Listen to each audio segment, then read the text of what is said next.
সবাই আস্তে আস্তে ধৈর্য ধরো, আমি কাকে দর্শন করাচ্ছি দেখো। সবাই আস্তে আস্তে ধৈর্য ধরো, ধৈর্য ধরো, দেখো কাকে দর্শন করাচ্ছি। সবাই বলো জয় খাটু শ্যাম কি জয়, জয় খাটু শ্যাম কি জয়। আজকে হঠাৎ করেই নি আমার কাছে চলে এলেন, আমার কোনো প্ল্যানিং ছিল না, আমি জানতামও না তিনি আমার উপর এত কৃপা করেছেন যে আজকে আমার কাছে চলে এসছে। আমি তো আজকে বড় মার্কনে গেছিলাম, তারপরে ওখান থেকে মাদ্রাল হনুমানে গেছি, ওখানে তো শ্যাম বাবার মন্দির হয়েছে, তাই আজকে ওখান থেকে হঠাৎ করেই চলে এলো আমার সঙ্গে।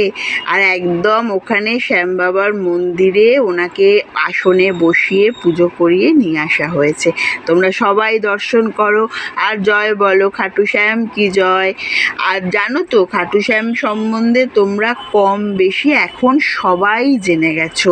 খাটু শ্যামের পরিচয় তো আর নতুন করে বলার কিছু নেই, তাও যারা এখনও জানো না তাদের জন্য ছোট্ট করে বলে রাখি, কুরুক্ষেত্রে ইনি মস্তক দান করে শ্রীকৃষ্ণের আশীর্বাদ প্রাপ্ত হয়েছিলেন। এনার পরিচয় হচ্ছে শ্রীকৃষ্ণ বলে, এনার পরিচয় হচ্ছে ভীমের পুত্র ঘটোৎকচ, তার পুত্র বর্বরিক।